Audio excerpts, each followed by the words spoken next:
Bienvenido al Poder de la Prosperidad. Soy Edgar García y yo, Rodrigo González, donde hablaremos de todos los temas de crecimiento personal, para que si eres nini, dejes la casa de tus padres. Get out of here. Y si eres godín, te conviertas en slim. ¿Cómo están? Un programa más en esta ocasión de El Poder de la Prosperidad, y hoy nos acompaña un invitado de alta calidad, historiador, que nos hablará acerca de la Revolución Mexicana y cómo es más o menos similar con el desmadre que estamos viviendo hoy en día en México y creo que pues, en muchas partes del mundo. Quiero presentarles doctor en historia, filósofo de banqueta, a mi carnal Rodrigo González. Hola, buenos días. Ay, qué bonito, aplaude, hermano. La gente te aplaude. Sí. Creo que nunca me habías presentado así, siento bonito, ser como un invitado más. Es que realmente la persona que habíamos invitado nos dejó y pues tuvimos que recurrir a ti. No sé. Sí, pues está bien padre hablar de la Revolución Mexicana, que también creo que se le podría llamar al programa como Borondongo le dio a Buchinaga, ¿cómo era? Buchinaga le pegó a Burundanga, Burundanga le pegó a Bernabé, Bernabé le pegó a Buchinanga, porque todos es contra todos en la Revolución Mexicana. Ay, a ver cómo nos va en este programa. Pero fíjate, ¿hace cuántos años fue esto de la Revolución, carnal? 1910. O sea, 1900... tenemos... ¿Haz la matemática? 109 años. Wow. Sí. 109 algo años. Así. Y en realidad yo creo que lo que tenemos que hablar ahorita es, número uno, cómo han cambiado las cosas, si es que han cambiado, qué cosas sucedieron, cómo afectó toda la economía, la sociedad, todo, y cómo se compara a lo que estamos viviendo ahora en la actualidad, ¿no? Me parece perverso.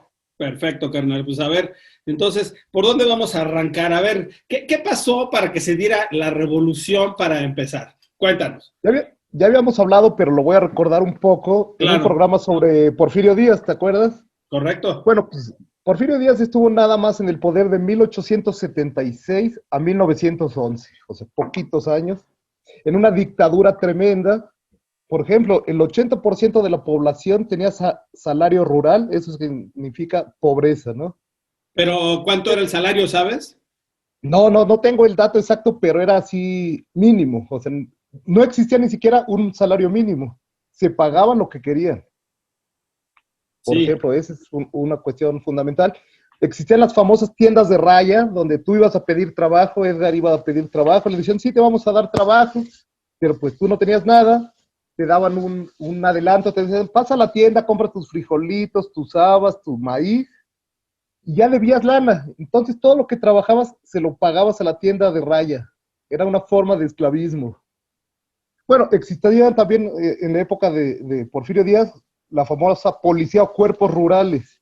Ah, caray. Los güeyes eran como policías que cualquier disidencia política, social que existiera, ellos la reprimían de forma brutal. Los famosos cuerpos rurales, así, pero causaban masacres, no se tentaban el corazón. Pues el famoso lema de Porfirio Díaz de mátalos en caliente viene de ahí. Porque sí, o sea, no preguntaban, ellos mataban.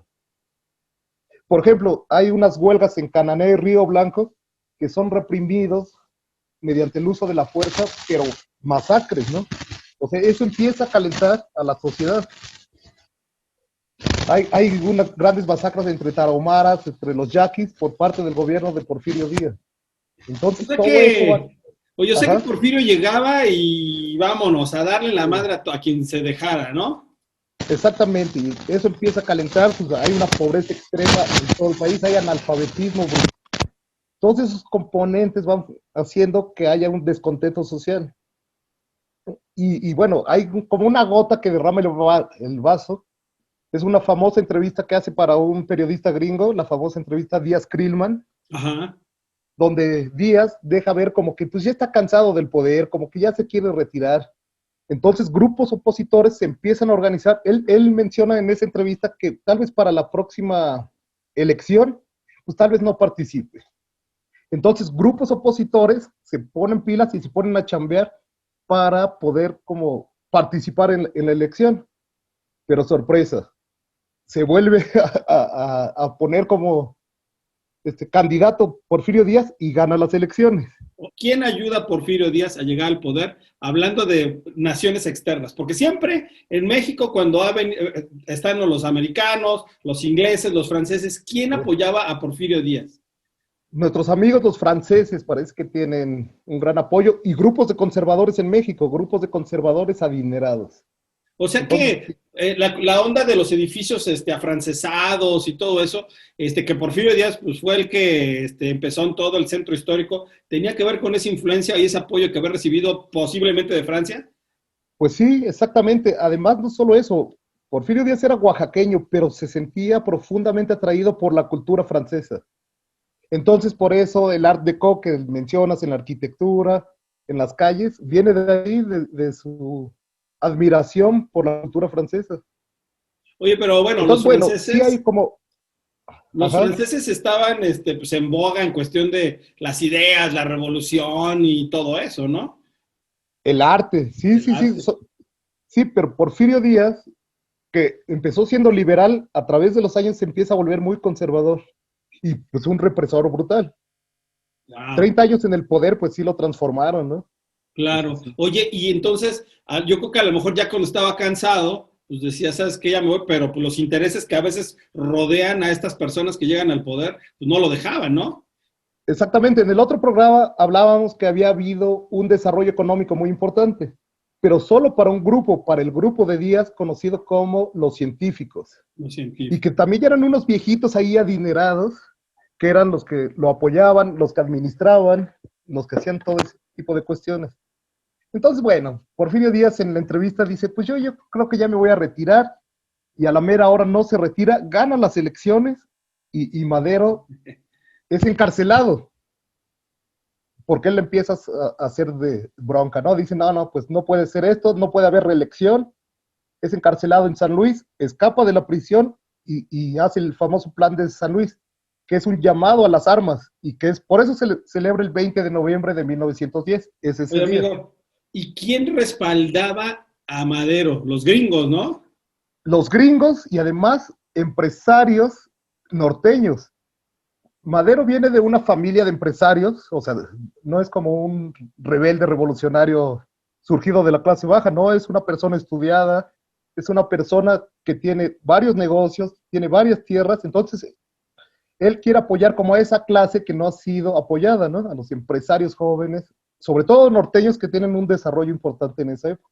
Oye, y bueno, su familia son dueños de la primer vitivinícola de América, ¿no? Que es Casa Madero, precisamente. Exactamente. Sí, o sea, no era un pobrecillo ahí revolucionario, no, pues era una persona estudiada, empresaria y estudiada además.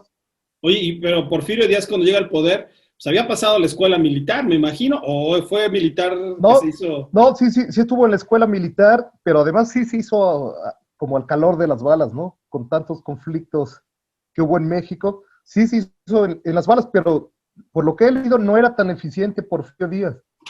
Lo que parece que era muy bueno, era muy buen relacionista, sabía moverse, sabía conectarse con personas, y eso fue lo que parece que lo llevó a conseguir grados, fue general, parece que es más que sus capacidades militares.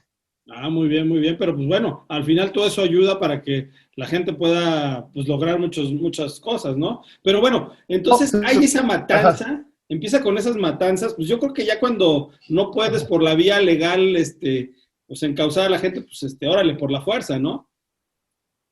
Así es, y eso es lo que hacía Porfirio Díaz, un represor brutal. Wow. O sea, si había opositores, sobre todo en el norte empezaron a haber muchos opositores, el sur tardó como un año en entrar a la revolución, o sea, la revolución empezó en 1910, el sur y Zapata entraron hasta marzo del 1911, o sea, se tardó un año en entrar en batalla el sur. Entonces, lo que parece es que el norte es el primero, que está más desarrollado y tiene más empresas, tiene más interés político, tiene mayor educación. Wow. Oye, y hasta la fecha sigue igual, ¿no? El norte sigue siendo como que la industria, la escuela, todo, ¿no? Sí, estamos como partidos, ¿no? Como nación, o sea, el norte como muy desarrollado, el sur como muy atrasado. Muy rural, ¿no? Fíjate que ahora el presidente ha tratado de, yo creo que impulsar mucho los negocios del sur. Yo no sé si bien o mal, la verdad es que yo no me voy a meter en eso, pero pues obviamente el Tren Maya, la refinería y todo eso es tratando de promover que el sur pues crezca y se vaya. Ya, si está bien o mal hecho, pues ya ese ya no es asunto mío, pero creo que siempre ha sido una necesidad del sur de ser más industrioso, de ser más educado, me parece que debería ser también, no lo sé. De desarrollarlo más. Porque además el norte, antes y ahora, siempre ha tenido como esa bronca de decir, pues es que nosotros sostenemos a los estados más pobres, que están en el sur, ¿no? Oaxaca, Chiapas, Guerrero, y dicen, pues Monterrey, bueno, Nuevo León, todos esos dicen, pues es que nosotros le metemos mucha lana a la República, pues como para mantener a esos estados. Oye, y entonces, pues ya que están, ya que empieza se escapa Madero, y obviamente pues, estaba respaldado por los gringos, otros por los franceses, un conflicto, México siempre peleado, dicen por ahí, por los, por los grandes, ¿cómo se dice? Pues los grandes, imperios, capitales, ¿no? Ahí, sí. Exacto, incluso con los alemanes después de la revolución, ya estaban muy metidos aquí, ¿no? Y también los británicos, ahí si quieres al rato hablamos un poco de que también la corona británica estaba metida aquí en México, los alemanes parece que contratan a Villa, hay como ese rumor. No. ¿Te me trabaste? Sí, se trabó tantito. Ah, mira, sí soy yo. Sí. Esa conexión inestable. Ya está. Ya está. Ya está. Entonces, bueno, sí parece que adelante. México siempre ha tenido el interés de varios países, Estados Unidos, Inglaterra, Alemania, Francia. Todos ellos han como querido sacar algo de México. Oye, entonces, bueno, los británicos apoyaban, dices que por ahí dicen que apoyaban a Villa, ¿no? Los alemanes. A los alemanes. Se corren rumores de que le estaban pagando una lana para que pudiera como distraer a los gringos y los alemanes pudieran desarrollarse más. Es ahí un rumor que no ha sido confirmado. Hay 2 libros que lo mencionan, pero que no está confirmado. Pero fíjate que en épocas de la Segunda Guerra Mundial, antes, los embajadores de Alemania le metían dinero y tenían periódicos. Y yo me acuerdo de mi papá, mi papá nació en 1929, que tenía una como cultura, no, los alemanes son la mejor industria y todo eso, y traía mucho eso porque el gobierno alemán, el Tercer Reich, le había metido lana aquí en México, incluso para comprar un periódico. Exactamente, y no solo eso, en México éramos profundamente antinorteamericanos, ¿no? Como que decíamos, no, los gringos son malos, los gringos nos quieren conquistar con ciertas razones, ¿no? O sea, nos invadieron. Entonces sí teníamos como un espíritu antigringo y germanofílico, ¿no? Se le llama también. que queríamos mucho a los alemanes. Sí, sonó raro eso, pero sí, hermano, sí, tienes toda la razón. Y bueno, así se entonces, ¿qué sucede? ¿Qué sigue pasando con todo esto de la revolución? O sea, se levanta en armas el país, sobre todo la parte del norte, empiezan a conquistar ciudades, por ejemplo, cuando llegan a Ciudad Juárez, ahí Porfirio Díaz dice, caray, esto sí viene en serio, renuncia a la presidencia y se va a Francia, ¿no? Ahí, porque dice, esto ya está muy grueso. Wow. Entonces, pues renuncia y en 1900 se convocan unas elecciones donde Madero es elegido presidente. Entonces uno pensaría, ahí acaba la revolución, quitaron al dictador y ya todo se solucionó. Claro. Pero no. En el plan de San Luis que había hecho Madero, habla de darle tierra a los campesinos pobres, habla de varias cosas. Y cuando llega al poder, no lo cumple. Entonces, por ejemplo, cuando llega al poder también dice, bueno, todos los revolucionarios deben de dejar las armas. Y todos dicen, no, pues no las podemos dejar porque no hemos conseguido nada. Claro. Y dicen, no has cumplido lo que habías prometido en el plan de San Luis, entonces nos levantamos en armas. Es cuando Zapata se levanta en armas, en contra de Madero. Wow. Entonces ahí Zapata, Pascual Orozco empiezan como a luchar. Y aquí es lo interesante porque había traiciones por todos lados. Por ejemplo, en 1913 sigue de presidente Madero. Y hay un golpe de Estado propiciado por Félix Díaz, sobrino de Porfirio Díaz, sí. Bernardo Reyes y Victoriano Huerta. Sí. que aquí está raro por los nombres y todo, pero Victoriano Huerta está con Francisco y Madero y lo traiciona en este golpe de Estado que está dando Félix Díaz y Bernardo Reyes, la famosa decena trágica, que son 10 días en la Ciudad de México, donde hay balazos para dar un golpe de Estado en contra de Madero. Y es traicionado por Victoriano Huerta. Ahí es una historia horrible, porque el famoso hermano de Madero, Gustavo A. Madero, que tiene una delegación, Claro. él se da cuenta de la traición de Victoriano Huerta. Entonces lo aprende y lo lleva frente a Madero. Y le dice, no, este te está traicionando, ten cuidado. Y Madero, muy inocente, Francisco y Madero, dice, no, yo confío en él. Y es el que le da la traición. Wow. Fíjate, hermano, que estoy viendo sí, aquí no.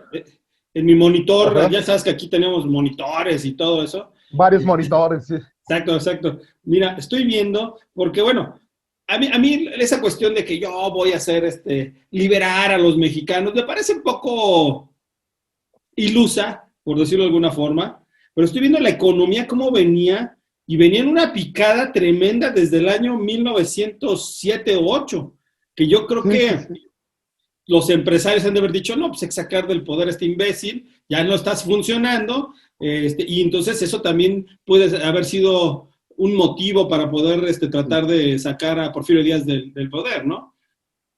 Exactamente, sí, era una pobreza tremenda en todo el país. Claro, entonces eso no ayudó, y también estoy viendo aquí que, por ejemplo, mira, en lo más crítico de toda la crisis en 1914, crisis económica, descendió el 10% el Producto Interno Bruto, que es casi la mitad de lo que descendió ahora con la pandemia. Imagínate cómo están las cosas, o sea, en la calle. Digo, tú que eres heredero millonario, pero pues uno que sí tiene que salir a trabajar, pues está cañón, ¿no? Y que estamos diciendo que hay como paralelismo, pues de ahí estamos viendo uno, ¿no? De ellos, o sea, la caída del Producto Interno Bruto en 1910 y ahora, pues está muy parecido. Sí, mira, en 1910 andábamos rayando el Producto Interno Bruto, que es más o menos andábamos como en el 0.7, muy similar. Sí, exactamente. Muy similar. Oye, bueno, entonces ya hablamos de las causas. ¿Qué es lo que había pasado? ¿Quién estaba a favor, en contra? ¿Quién los apoyaban? Y obviamente todos estos países, yo creo que con toda la inversión que habían metido sus empresarios y todo eso, pues todo el mundo trataba de proteger el carro para que no se les desmantelara, ¿no? Sí, y están viendo quién es el que va a beneficiar, ¿no? O sea, están diciendo, los gringos dicen, si Huerta queda, él nos va a apoyar a nosotros, va a tener tratos comerciales, entonces nosotros apoyamos a Huerta. Los alemanes dicen, no, Huerta quiere apoyar a los gringos, nosotros vamos a apoyar a Villa para que le den la madre a Huerta, ¿no? ¡Wow! Entonces, los intereses extranjeros también están operando en México, no, pues influyendo directamente en el país.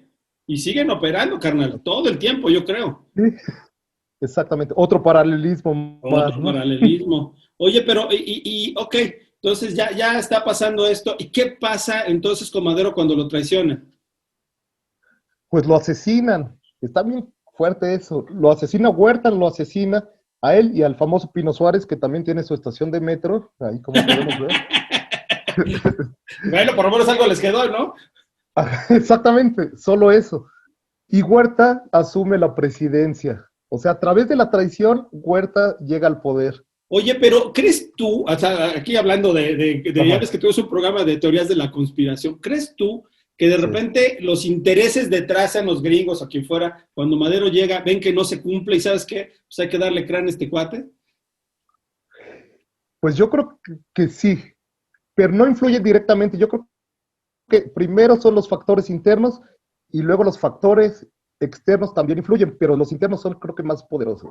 Claro, porque mira, en serio, yo recuerdo hace no mucho, vi bueno, cuando todavía podíamos salir en las rejas de Chapultepec, una exposición de la Revolución. Y lo más chistoso es que había muchos soldados pues, de Zapata, una foto que me llamó mucho la atención, aquí en el bosque de Chapultepec, en la Ciudad de México, y están todos armados, y el rifle bueno, pero no traen zapatos, güey. Entonces es donde dices, ¿quién carajos paga los rifles y las balas ¿por qué esta gente no tiene ni pasapatos? Sí, sí, sí. ¿Quién los está armando? Ajá. Ese es el asunto. ¿Quién los arma, no? Y por ejemplo, el sur era más difícil porque el norte, Villa, todos Pascual, Villa sobre todo, pues tiene la frontera ahí y hace tratos con los gringos, tratos muy buenos para los gringos, para los mexicanos. Entonces tienen acceso a parque militar, a armas. En cambio, el sur no tiene esa posibilidad. Es más difícil comprar armas en el sur que en el norte. Claro, claro. Pues de la frontera con Guatemala, pues no trae industria, no trae nada. Y me imagino que en aquel entonces, bueno, para aquellos que no conocen Guatemala, bueno, los que sí lo conocemos, Guatemala pues es un lugar muy lindo, como un Querétaro de México, ¿no? Pero siendo honestos, pues no es grande, no tiene gran industria. Sin embargo, en el norte, pues están todas las fábricas de armas que son un mega negocio, ha sido y será para los Estados Unidos, ¿no? Así es. Y además, curiosamente, por ejemplo, en una parte de la revolución, los zapatistas traen 5,000 soldados y de repente quedan 1,000. Entonces un estudioso dice, ¿cómo se perdieron 4,000? Dice, no se perdieron, se fueron a hacer la cosecha a sus tierras, porque no tienen lana para seguir, entonces tienen que ir a cosechar. Claro. Entonces eso te habla también de cierta pobreza y que tienen que comer ellos, ¿no? Antes que la revolución comer. Pues sí, es que es así, mira, yo me acuerdo cuando entró Peña Nieto en el 2012, creo, que había muchos conflictos en Michoacán y todo eso, y que llegaron las autodefensas de los pueblos a sacar a los narcos. Yo los veía y decía, no mames, traen pura BMW, hijo, y pura metralleta grande. ¿Quién paga por eso, güey? O sea, se defienden bien, ¿eh? Se defienden bien. Sí, exacto, muy extraño, y la verdad es que dices, no, pues, ¿quién paga? ¿Quién pompó, no? Extrañas cosas pasan en el país, sí. Así es, así es. Entonces, pues ya Huerta, que favorece a los gringos, toma el poder. Y, ¿qué pasa con Huerta? ¿Le va bien, le va mal, lo corren? Cuéntanos. Le va mal porque muchos grupos revolucionarios en todo el país se dan cuenta que traicionó a Madero. Entonces se levantan en armas contra él. Wow. Entonces buscan destituirlo. Entonces hay una lucha encarnizada, sobre todo Villa en esa época hace una lucha súper buena en contra de Huerta. Huerta renuncia y huye del país. Ahora, el gran problema es que hay ya muchas facciones en el norte, en el centro, en el sur, ¿cómo se llama? En Guadalajara, en todos lados ya son facciones que están luchando, todos contra todos. Wow. Entonces llega un personaje que todos conocemos que es Carranza. Claro. Carranza convoca a todos los jefes revolucionarios a una convención en el centro del país, que es la Convención de Aguascalientes. Claro. Y trata de poner en orden a todos los revolucionarios. Y no a todos los jefes revolucionarios. Pues lo logra, se ponen de acuerdo y nombran presidente a Eulalio Gutiérrez. No, pues no. Pero esta decisión no le parece a Carranza y desconoce la Constitución, la convención que él había creado. O sea, traiciona su propia convención. ¿Y por qué? ¿Por qué de repente le convenía y de repente se echa para atrás? Porque él pensó que le iban a elegir a él como presidente. Y al no elegirlo, desconoce eso y dice, no estoy de acuerdo. Entonces sigue la revolución y es Carranza el que empieza a acabar con los revolucionarios. A su ejército se le conoce como el constitucionalista y él es el que propone una nueva constitución, la del 17, muy conocida, que es como la que nos sigue guiando hasta ahorita con muchas reformas, pero es esa constitución. Claro, claro. Y luego, hermano, ¿qué más pasó con Carranza? Aquí está lleno de traiciones, ¿no? O sea, todos están traicionando a todos. Villa es traicionado, Zapata es traicionado, Carranza es traicionado, Huerta es traicionado, todos están traicionados y todos están luchando por el poder. Muchos hablan del fin de la revolución con la construcción de la Constitución de 1917, porque dicen, bueno, ahí se consiguió algo. Otros hablan que es en 1920, que después de Carranza es tumbado por Álvaro Obregón y dicen que ahí acaba la Revolución Mexicana. Claro. Pero bueno, yo creo que se puede así definir la Revolución Mexicana como una fiesta, así lo dice un autor, lo voy a citar y dice, fue una fiesta de balas, sangre, saqueo y traiciones. Wow. Sí, Oye, sí, pero lo más difícil de todo esto, yo creo que fue la etapa violenta que abarcó como de 1903 a 1916, que es cuando el dinero y el país se vino a pique, ¿no? y donde están las luchas más fuertes, ¿no? A lo largo de todo el país. Y Pues un gran error que cometieron es que también, por ejemplo, sacaron las monedas de oro y plata, las sacaron de circulación y cada quien después tenía su dinero y así como en la algunas moneda, sí, del DF, ¿no? bastante raro, como el turista así de, te doy 2 villas, pero tú dame un zapata. Ah, claro, No, en serio. claro, claro, claro. Era Y luego, ¿qué más pasó, hermano? Bueno, ahí empieza, bueno, ahí termina la revolución en 1920, aunque todavía luego hay ciertos brotes violentos como la sedillista en el centro del ¿Ernesto país. Cedillo? Sí, pero este es con C, no es con Z, Perdón, adelante. que es en los 40, pero bueno, sigue habiendo brotes, pero después de Álvaro Obregón, con la llegada de Calles y la fundación del PRI, Uf, pero que en realidad al principio era el Partido Revolucionario Nacional, sí, como que se institucionalizan todo. Llega un partido que dice, vamos a organizarnos, todos, nuestro grupo va a tener el poder, solo hay que organizarnos, ¿no? Hoy organícense. me toca a mí, te va a tocar a ti, exactamente. Tú vas a ser presidente de este estado, gobernador de este estado, tú de este municipio, y él es el que los organiza. Así se Porque eran quedan 70 sí, años. así que 70 años. Uy, está cañón, está cañón. Fíjate que estoy viendo aquí el Producto Interno Bruto. En 1915, cuando ya empieza como que a pasar la etapa más violenta, empieza a irse para arriba, pero cuando precisamente dices que Carranza en 1920 termina, tiene como una Ajá. caída otra vez por todos los conflictos y después ya va para arriba de nuevo, ¿no? Es que además los mercados internacionales no invierten porque dicen, pues no hay estabilidad. O sea, ¿cómo voy a invertir dinero ahí si igual se roban el ganado, si igual se roban la plata? Dicen, no podemos invertir en México porque no hay estabilidad, entonces tampoco hay mucha inversión. Y fíjate que como los revolucionarios usaban los trenes para poder transportarse, en lugar de transportar mercancías, era súper caro, por ejemplo, que llegara un barco a Veracruz y que de Veracruz pudiera traer las mercancías hasta México, y entonces ya no convenía porque pues, llegaba demasiado caro cualquier cosa que se trajera de otro lado. Exactamente, era muy caro eso. Pero bueno, lo que sí me gustaría dejar en claro es que sí hubo victorias o se consiguieron muchas cosas gracias a la revolución. ¿Qué se consiguió? Porque como vimos con Díaz, pues estábamos bien jodidos, ¿no? Por ejemplo, se consiguió la educación laica, gratuita y obligatoria, Eso que está me bien. parece que fue fundamental. Eso está Por muy ejemplo, bien. la reforma agraria. Se consiguió, por ejemplo, hasta el 45 se expropiaron 18 millones de hectáreas que pertenecían a pocas manos y se repartieron. Entonces me parece que estuvo bien. Se consiguió, por ejemplo, el derecho indígena sobre el uso de tierras ancestrales. Cámara. ¿Eso qué es, hermano? O sea, Cuéntame. había tierras, en la época de Díaz había tierras que pertenecían a grupos indígenas durante toda la vida. Y Porfirio Díaz se los quita, los expropia para dárselo a sus amigos. Qué gandalla. Entonces aquí se revierte eso y se regresa a los indígenas. Claro, bueno, pues si son de ellos, pues son de ellos. Ahora, si tú la compraste si la hiciste mal habido, pues que te la quiten. Pero si tú pagaste por ella, pues bueno, se me hace un poco injusto que te la quiten, pero pues quién sabe qué circunstancias rodeaban en los casos en particular, ¿no?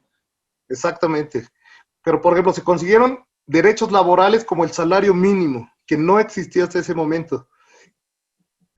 Horas de trabajo, creo que ahí se consigue que sean 9 horas de trabajo diario. Gracias a la revolución, porque antes no existía un horario laboral. Se crean las primeras leyes electorales, por ejemplo, en esa época. Entonces, lo que podemos decir es que de este conflicto armado, lleno de traiciones, lleno de sangre, pues sí se consiguieron cosas importantes. Se les quitó, por ejemplo, tierra a las instituciones católicas. Bien hecho. Bien hecho, sí. Eso me gusta, porque ¿sabes qué? Digo, sin atacar a nadie, a mí, fíjate, el registro civil lo tenían, estaba monopolizado por la Iglesia Católica. Entonces ellos llevaban las actas, tenían todo, y pues no había un control del gobierno. Había mucha tierra, incluso, pues el famosísimo Benito Juárez, que ya hablamos en otra ocasión, que pues no era así tan ducho como dicen, Benito Juárez, lo mete a la cárcel el párroco de Oaxaca, ¿no? Y porque le debía una lana, y entonces de ahí surge una enemistad entre Juárez y la Iglesia Católica, pero si dices, oye, que un padrecito, se supone que son los que gobiernan la conciencia de las personas, bueno, o que las liderean, pero que haga eso, y que mande a un gobernador a la cárcel, pues está cañón, ¿no? Digan, está fuera de proporción totalmente, ¿no? De proporción, pero gracias a eso se hicieron las leyes de reforma. Gracias, Benito Juárez. Claro. Les quitó ese poder, ¿no? No podías morirte en época de Juárez si no te enterraban en un panteón de la iglesia. No te podían registrar si no te bautizaban. O sea, no existía un registro civil. Todo era por medio de la iglesia. Entonces, gracias, Benito Juárez. Y entonces en la Revolución ya como que les acaban de dar un golpe, y después de eso viene la guerra de los cristeros, ¿no? Por esta causa. Sí, la guerra de los cristeros ahí. Que a mí Calles, durante el gobierno de Calles, que pasa la guerra cristera, a mí me cae muy bien, o sea, y parece que en realidad son los sacerdotes los que levantan a la población en contra del gobierno y les dice, no, es que nos quieren acabar con la religión, cuando en realidad no querían acabar con la religión, solo querían organizarla mejor. Claro, Pero, no, bueno, pues como, no sé si te acuerdas que ya también en alguna ocasión lo platicamos, pues la iglesia tenía demasiado poder, que incluso el mismo Napoleón va y les quema sus iglesitas cuando toman España y los meten a la cárcel y hacen una quema ahí de brujas, pero Napoleón pues se da cuenta pues que no jalaba, la gente no se portaba bien, era un desmadre todo. Entonces, bueno, regresamos, la iglesia nos va a ayudar, y se pone la corona a Napoleón, que antes los coronaba el Papa. Yo soy el rector de todo lo que pasa aquí, te doy tu parte como rector moral, pero hasta ahí. Exactamente, y es un poco lo que pasa aquí, ¿no? Con la Constitución, decir, a ver, tú tienes mucho poder, nosotros, el Estado es el que debe regular las relaciones sociales, no la iglesia.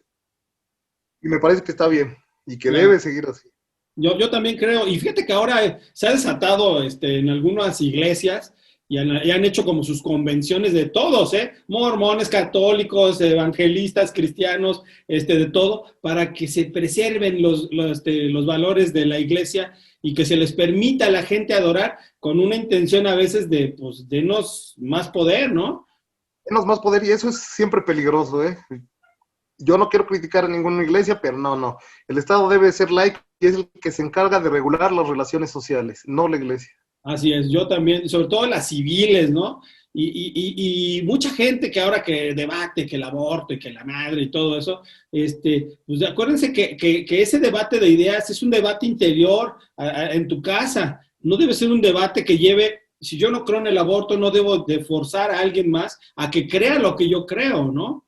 Y que no, que el debate, que el chamaco, cuando hemos hablado de aquí, pues la ciencia dice, ¿no? Hasta las 9 semanas y punto. Exacto. Y yo creo que tiene toda la razón. Que sea una decisión personal y de conciencia, ¿no? Que cada quien decida, pero que exista la opción. Exacto. Yo no le voy a quitar la opción a alguien de que lo haga o no lo haga. Exacto. Yo no quiero ser ese. Exacto. Al contrario, que seas el promotor de que él crea lo que crea, lo voy a respetar, y que él respete lo que yo creo. Exactamente, eso es lo que buscamos. Y viva la revolución. Oye, hermano, pero a ver, entonces si la revolución trajo tantas cosas buenas, ¿qué pasó en México? Porque ya después de la revolución, sí hubo, me parece que hubo mejoras, pero no explotó como lo que se esperaba, ¿no? Sí, no son tan profundas, o sea, sí hubo cambios sociales importantes, pero no. ¿Y por qué crees que no pasó nada? Porque los grandes cuadros militares del porfiriato siguieron estando ahí, solo que ahora se casaban las hijas de los gobernadores del porfiriato, todas ellas se casaban con los hijos de los revolucionarios, y en realidad no se transformaron profundamente las estructuras. no me acuerdo qué autor decía, lo que faltó en la Revolución Mexicana es fusilar a todos los porfiristas, acabar de tajo con toda esa clase. Es que, ¿sabes qué? Yo creo que, como decía Ibis, ¿no? En el programa pasado que hablaba del liderazgo, el líder llega con la intención de hacer un cambio y cuando en lugar de cambiar te mezclas con el viejo régimen, pues ya valió madre, ¿no? Y pasa lo que dicen, la gata que cambió para seguir igual, ¿no? Claro, claro, claro, claro. Oye, ¿y tú qué piensas por ejemplo, ahora que estamos, bueno, que se supone que todo el mundo esperaba una gran transformación y que al parecer pues no ha llegado todavía eso? Creo que se repite una vez más la historia, ¿no? Yo creo que sí, y yo creo que es como muchos factores. En primer lugar, creo que cambiar algo que tenías 70 años no lo puedes cambiar rápido. Va a tardar mucho. Claro, Y no sé si todos estamos haciendo cosas para que eso cambie, ¿no? claro. En primer lugar. En segundo lugar, yo creo que hay grupos que están reaccionando, que perdieron privilegios y están reaccionando en contra del cambio. Claro, claro, totalmente. Y en tercer lugar, el cambio, creo que no está sabiendo cómo hacer el cambio, ¿no? O sea, los que están ahorita en el poder, como que les faltan elementos para poder organizar mejor el cambio. Claro, Entonces, porque creo mira, que son esos tres factores. a mí me parece que había mucho de inconformidad social, igual que antes de la revolución, en cuanto a la corrupción, igual los empleos, no ha cambiado ni madres esto, pero en cuanto a muchas cosas había, y entonces llega pues, Andrés Manuel, el presidente ahora, y promete cambios, y no, sí, yo le voy a contestar a Trump, y de repente, pues no sucede. Yo creo que ese descontento se va profundizando. Y al ver que de repente fulanito le salen como el nopal, más propiedades que el nopal, todos los días una nueva, ¿no? Y que y cuando no hace nada, pues entonces dices, hijo, pues está más de lo mismo. Más de lo mismo. Y además me parece que estamos muy divididos. En la época de la revolución y ahora estamos muy divididos. Como que no jalamos parejo. Yo creo que ese es uno de los grandes problemas. Como que cada quien jala pues, para su casa y nada más. Y no como una nación.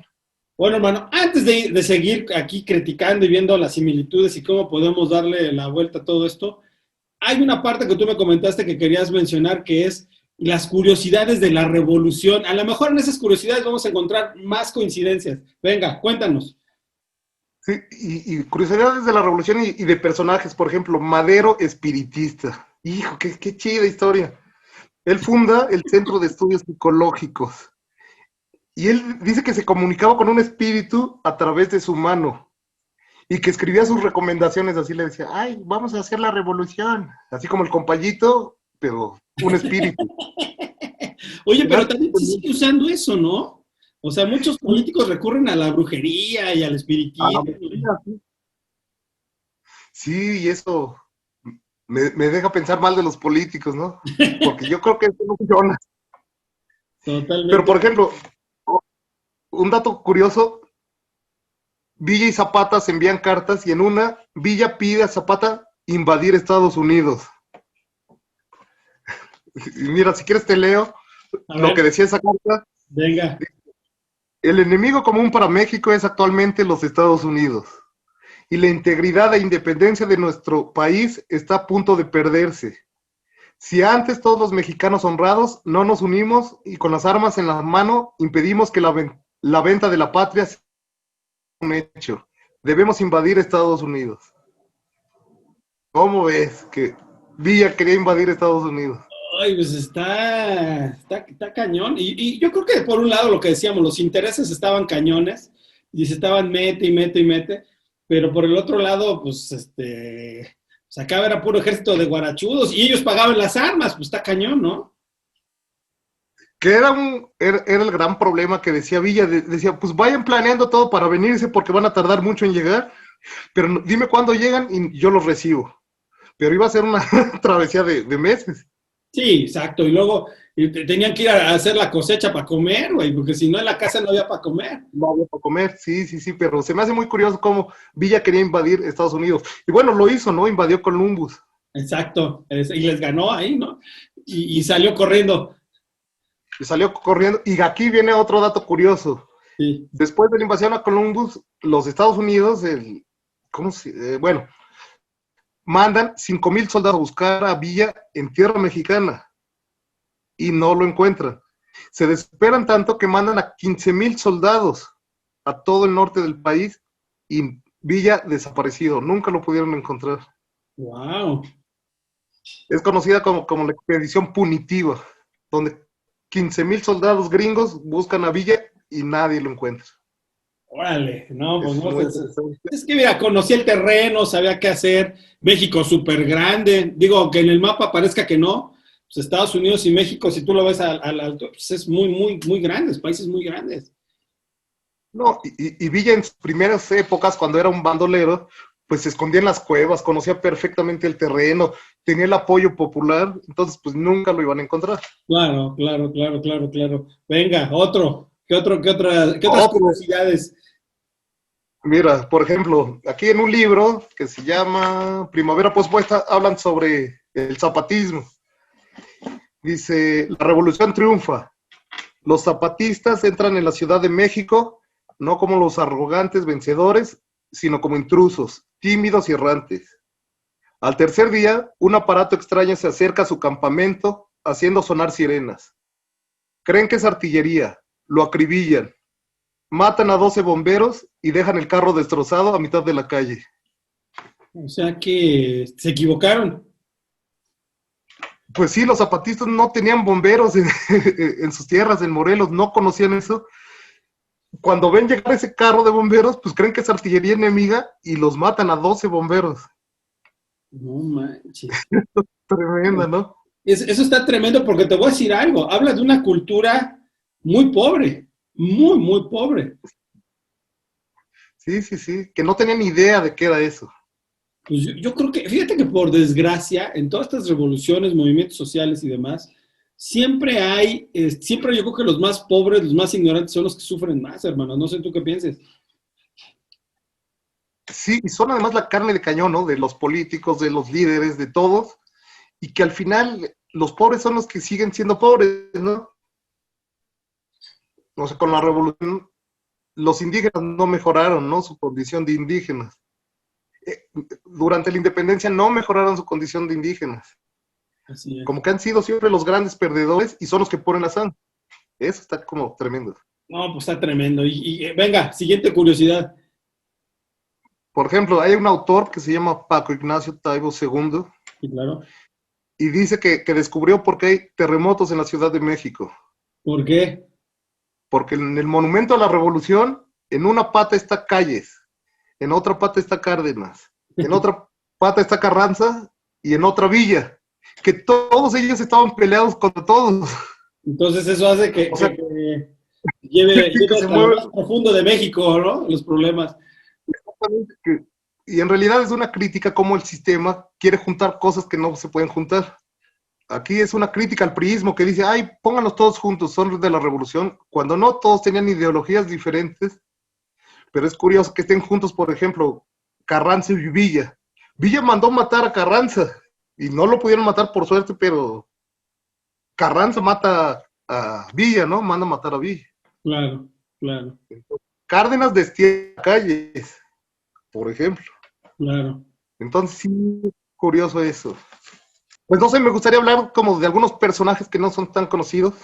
Algunos tienen metros, pero no es conocido por la mayoría de la gente. Entonces, por ejemplo, me gustaría hablar de los hermanos Cerdán. Sí. ¿Los conoces? Tienen un metro aquí, Cerdán tiene su metro. Tiene una ciudad en Puebla. Exactamente, también. Cerdán de Puebla. Ellos son de ahí, son originarios de Puebla, y empiezan a apoyar a Francisco y Madero con propaganda, se unen a la lucha revolucionaria. En un momento la policía los cerca, son 3 hermanos, Aquiles, Máximo y Carmen. Sí. Y los acribillan a todos. O sea, 100 policías rodean la casa y matan a los hermanos, a los varones y a las mujeres y a las esposas de las encarcelan. Pero son como muy importantes en la historia y creo que son muy poco conocidos. Ellos acuérdame, ¿qué hicieron? Aquí apoyaban a este señor, Madero. a Madero. Ellos apoyaban fielmente a Madero y estaban en contra de la reelección de Díaz. Y eran, me imagino que han de haber sido como los, pues el bastión allá en la ciudad de Puebla de los maderistas, ¿no? Exactamente, porque además Puebla, como sabemos, son una sociedad muy conservadora, ¿no? Sí. Entonces ellos eran muy liberales. Y sí, y es como muy importante, y yo creo que no se les menciona mucho a los hermanos Cerdán. ¿Ellos apoyaron a Flores Magón o me estoy equivocando? No, hay otros hermanos ahí que si quieres hablamos de los Flores Magón, que también son muy chidos. Ah, bueno, pues sí. Pues ¿quieres nos pasamos de una vez a los hermanos Flores Magón? Venga. Ajá. Está Jesús, Ricardo y Enrique Flores Magón, que son periodistas, denuncian la dictadura desde antes de la revolución, están echándole. Ellos son anarquistas, forman el Partido Liberal de México. Y siempre están luchando. Les tumbaban un periódico, sacaron uno muy famoso que se llama El Agüizote. Buen nombre. Se lo cierran y forman el papá del Agüizote. Se lo cierran y forman el hijo del Agüizote. O sea, eso te habla de que siempre están luchando, y cuando los van a agarrar, siempre se pasan, ellos están en el norte, se pasan a Estados Unidos, a las cárceles. Y ahí los encierran porque ahí no los matan. Claro. Porque si los agarran del lado de Díaz, seguramente los fusilan. Pero como los pasan allá, solo los encarcelan. Claro. Y pasan gran parte de su vida en la cárcel, los tres hermanos. Fundan partidos anarquistas, hicieron periódicos, muy chidos los Flores Magón ahí. Pero alguna gente decía que eran como terroristas, ¿no? Que andaban ahí haciendo cosas así ya como muy extremas, pues eran anarquistas al final de cuentas, ¿no? Pero que andaban... Eran anarquistas, pero muy tranquilos. Yo creo que más ideólogos que así terroristas. Por ejemplo, Flores Magón nunca se casó con su mujer. Ajá. Porque dice, yo no creo en las leyes del hombre, yo creo en la libertad del hombre, entonces yo no me voy a casar con mi señora. Pero ahí estaba con ella. Pero ahí estaba con ella, sí. Reconocía quién mandaba. Exactamente. También me gustaría hablar de Rodolfo Fierro, no sé si hayas oído hablar de Rodolfo No, ese Fierro. sí nunca, ¿eh? Bueno, pues él andaba con Villa. Dicen que era muy intrépido, muy valiente, y tenía el apodo del carnicero. Él se encargaba de las cosas más rudas que tenían, de las chambas difíciles, ¿no? De Villa. De los que había que matar. Sí, que no le temblaba la mano. Si había un traidor, pues lo ahorcaba, lo balaceaba, así, pero sin dudarlo, ¿no? Y por eso el apodo dicen que era tremendo, pero que además era buena persona. O sea, que como hay una ambivalencia muy rara, un gran asesino, pero también una gran persona. No, muy bien. Sí. Siguiente personalidad. Praxedis Guerrero. Ese sí, ni idea, ¿eh? Otro anarquista, aquí que está muy chido que haya muchos anarquistas, periodistas, que también denuncia, y él sí fue encerrado por Díaz, en la época de Díaz, y él seguía escribiendo desde la cárcel, lanzando panfletos, hablando de la corrupción, hablando de los abusos, hablando de las brutalidades de las guardias rurales, y él muere combatiendo. O sea, se une a la revolución y en un episodio bélico él muere. Entonces también ahí creo que es muy poco conocido. Está otro, Soto y Gama. ¿Conoces a Antonio Soto y Gama? No, me suena, pero no tiene estación del metro, yo creo. No, pero tiene calle. Ah, Soto y Gama. Él se une al zapatismo, pero él es un intelectual y es el que le da como la forma ideológica al zapatismo. Claro. Y dicen que era como la mano derecha de Zapata. En la parte intelectual, que porque, bueno, Zapata tenía ciertas ideas, pero como que no era muy bueno para plasmarlas o para expresarlas. Y Antonio Soto y Gama era como el intelectual que le dio forma a esas ideas. Estuvo en el Congreso ahí, constitucionalista, bastante interesante. Muy bien. Ahora, ¿quieres hablar de qué queríamos hablar? De las curiosidades, de los paralelismos que hay ayer y hoy y siempre. Paralelismos, venga. Bueno, estos son los que yo pensé. Estados Unidos sigue influyendo en nuestras decisiones como nación, antes y ahora. Así es. Y está cañón. Fíjate que ahora que se anda peleando el presidente contra el expresidente Felipe Calderón, y no, pues que yo con Trump, y uno va con Trump, y de repente gana el Biden, aparentemente en las elecciones, y saca la foto con Biden. Está tremendo, está muy tremendo. Y es triste. Yo me acuerdo, hay un libro que se llama Los Informes Secretos de Carlos Montemayor, lo estoy viendo ahí. Ajá. Y bueno, bastante interesante porque es un embajador gringo que redacta una carta para la embajada gringa y dice, nosotros no necesitamos conquistar por las armas a México.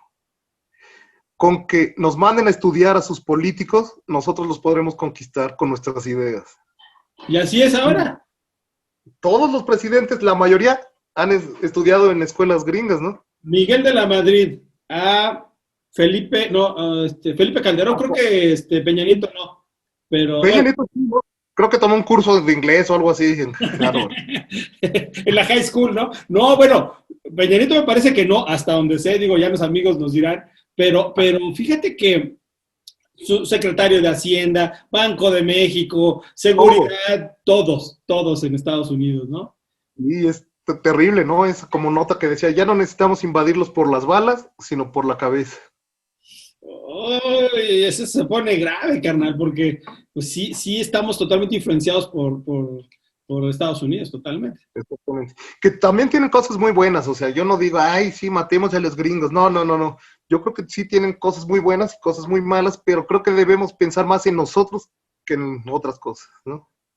Pues mira, yo creo que en lo personal, ahorita que estaba leyendo acerca del Producto Interno Bruto que estaba yo leyendo, yo creo que hay que jugar con las fichas que juega todo el mundo. Tú no puedes llegar a jugar turista y o lo que sea y traer tus propias fichas, tus propias reglas, pues porque vas a ser el rechazado, no vas a sufrir las consecuencias.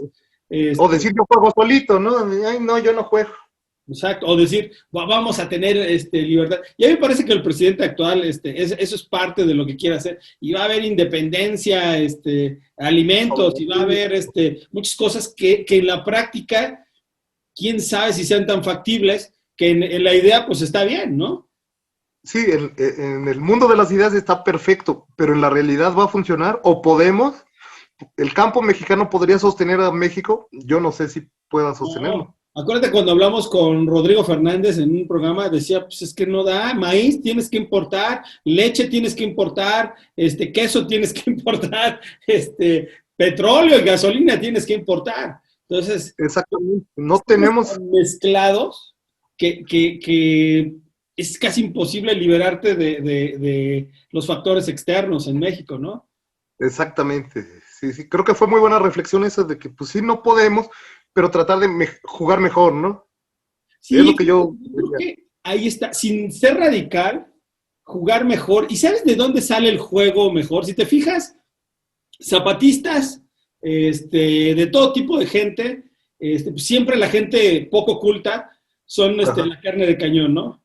Y yo creo que hasta el día de hoy sigue siendo exactamente lo mismo. Aquellos que no leen, que no tienes ni siquiera la cultura de abrir, ya no digas, libros así, mágicos como los que te echas tú de esos de importantísimos, ¿no? Pero, a ver, saca el libro.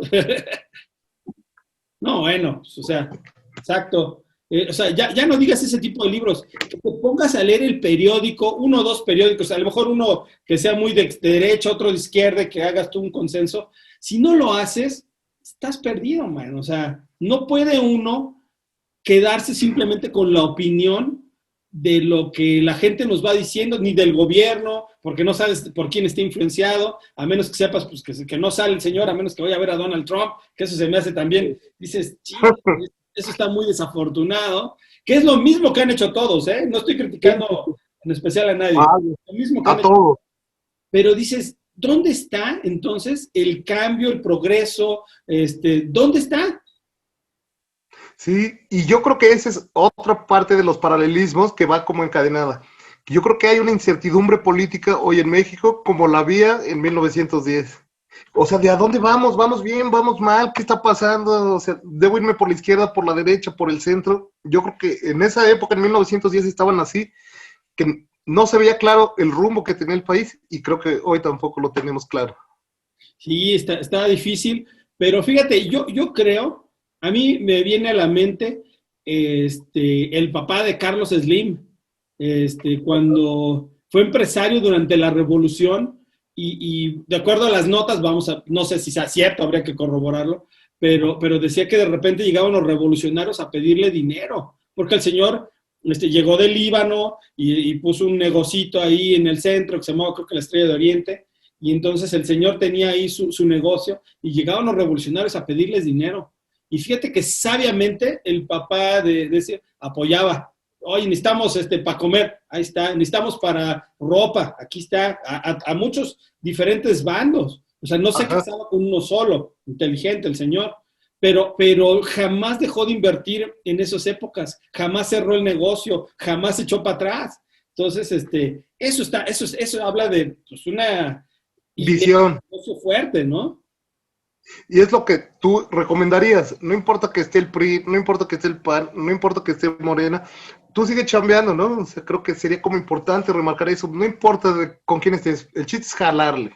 Claro, que sigas tú haciendo tus cosas, que sigas buscando, pero que no te quedes como en la época de la revolución. Antes estaban casi la gente estaba esclavizada a trabajar en el campo y demás, y luego pues ahora estamos esclavizados a trabajar en una oficina, y ahora en nuestras casas, hijo, no manches. Entonces, yo creo que eso hace que pues no haya habido tanto, a pesar de haber movimientos políticos, no ha habido tantos cambios, no ha habido tanta crecimiento de forma individual, ¿no? Los ricos siguen siendo ricos, los pobres siguen siendo pobres. Exactamente, que es otro gran paralelismo, ¿no? Que no se han transformado profundamente todas las cosas, ni de manera social ni individualmente, ¿no? Porque tal vez el gobierno no te va a dar nada. Y está bien que no te dé nada, pero tú debes crecer, ¿no? Claro. Supongo que debes hacer tu lucha. Tienes que seguir trabajando, tienes que seguir invirtiendo, arriesgándote, siendo consciente que todo cambio arranca desde aquí primero. Ya las ideologías políticas y todo eso, pues, están bien, pero pues yo haría como el papá de Slim, pues yo no me casaría con ninguna, ni me pondría a defender a ninguno, porque si todo le sacas cola, todos tienen cola, ¿no? Exactamente, sí, estoy de acuerdo. A ver, hermano, si alguien quisiera conocer un poco más de estos cambios de la revolución para aplicarlos ahora, ¿qué libros nos recomendarías? Hay varios que me gustan mucho. Está A la sombra de la Revolución Mexicana, de Héctor Aguilar Camín, Lorenzo Meyer, una historia muy interesante que además trata hasta los 90s, o sea, de la revolución para acá, los cambios profundos. Una cosa que me gusta mucho es la biografía de Pancho Villa, que se llama Una biografía narrativa, que habla cosas maravillosas, anécdotas, sobre todo muchas anécdotas de Pancho Villa. Es un libro pequeñito. ¿Quieren saber más sobre Zapata, que también es muy interesante? Este libro lo escribió un gringo que se llama John Womack Jr. Sí. Creo que es la mejor biografía que existe de Zapata. Y de lo que hablábamos un poco, por ejemplo, se llama Su Majestad Británica contra la Revolución Mexicana. ¿Ese de qué habla? A ver, ese está interesante. Bueno, de cómo el sistema, como lo que decíamos, desde siempre México ha sido blanco de varias naciones. Y entonces, durante la revolución, había muchas inversiones inglesas en México, muchas inversiones. Mucha minería, ¿no? Mucha minería, muchos ferrocarriles. Y entonces, la corona británica, al ver la revolución, dice, pues nos van a fregar todos los negocios. Entonces, ellos están en contra de la revolución mexicana, porque saben que van a perder mucho de las cosas que tienen, de los beneficios que tienen. Y fíjate que yo creo que algo que ahí medio nos salvó, la Primera y la Segunda Guerra Mundial, hizo que todo el foco que estaba ahí se fuera para otros lados, ¿no? Y que no se enfocaran tanto en México, porque si no, sí bailábamos gacho. Nos andaban invadiendo. Pero pues mira, yo creo que a toda la gente que nos ve, que tiene negocios o que quiere emprender negocios, a toda la gente que nos ve, que de repente ya perdió su empleo, que ya se le fueron oportunidades pues, para poder traer un sustento a su casa, yo creo que algo tenemos que entender. Fíjense, en el pasado, la carne de cañón siempre ha sido el ignorante. Entonces, lección número 1, hay que ilustrarse, ¿no? Sí. Hay que ilustrarse. Esos libros que nos has recomendado se ven muy gordos, pero yo creo que en lo personal me parece que están bien. Tú has visto mi libro de Juárez, que también está tremendo, pero que al final lo lees y dices, te haces una idea y dices, pues no es como me lo pintan, no es ni tan héroe ni tan malvado, pues una opinión diferente, ¿no? Y por el otro lado, pues quítese, lea, estudie, haz lo que tengas que hacer, a toda nuestra audiencia, para que no seas borrego de nadie. Sabes que toda la gente, todos los políticos van por sus intereses particulares. Y De nosotros, cualquier partido. y tú tienes que ver por los tuyos, que los más básicos es darle de comer a la familia, tener un techo donde estar, tener salud y comida, alimento, ¿no? Exactamente. Y me gustó lo que dijiste, o sea, así como nos nutrimos de comida, nutramos nuestra cabeza de buenas cosas, ¿no? Así es, así es. Y número 2, si tú crees, dices, no, pues voy a esperar a que pase la pandemia para poder arrancar, para poder arriesgarme, para poder invertir lo poco o mucho que tengas, yo te digo, este es el momento. Nunca hay un momento ideal, ¿eh? Nunca hay un momento ideal. Yo estoy, te digo que en el libro ese que ya estoy armándolo, ya estamos en la etapa final. Hablamos de las crisis.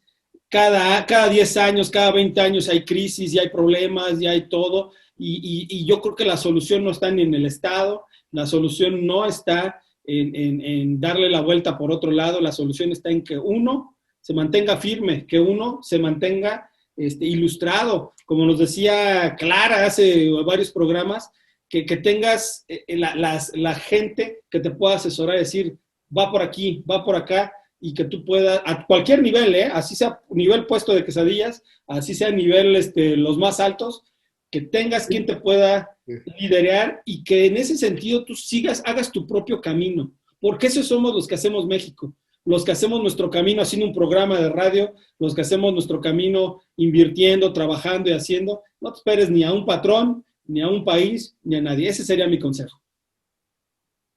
Sí, también subrayarlo claramente. No esperes a que llegue la revolución, no esperes a que Morena te dé, no esperes a que el PRI o nadie te dé.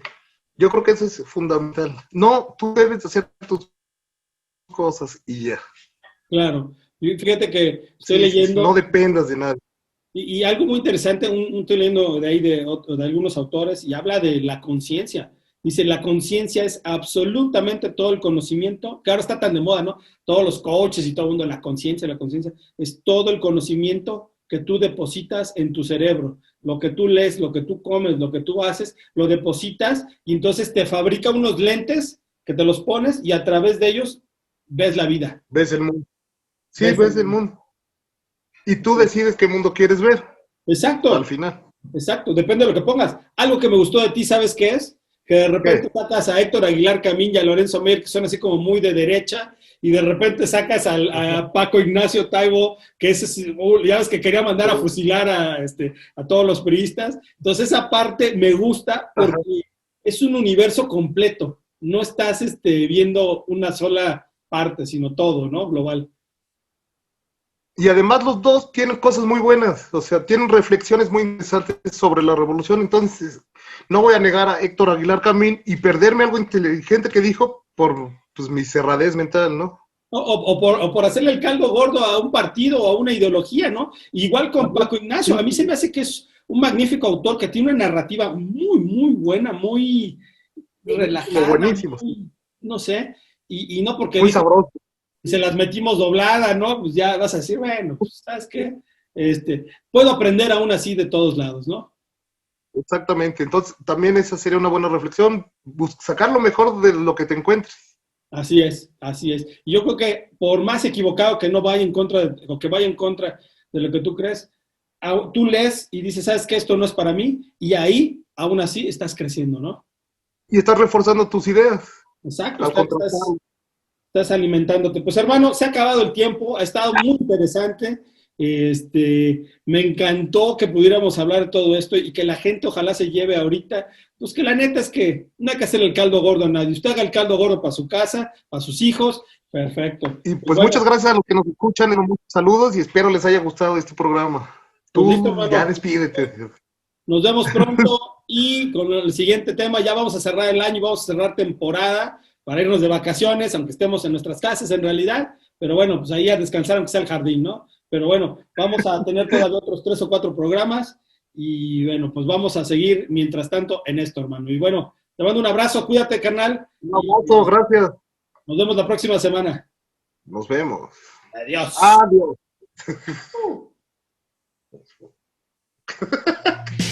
Gracias, México, por acompañarnos. Esto fue El Poder de la Prosperidad.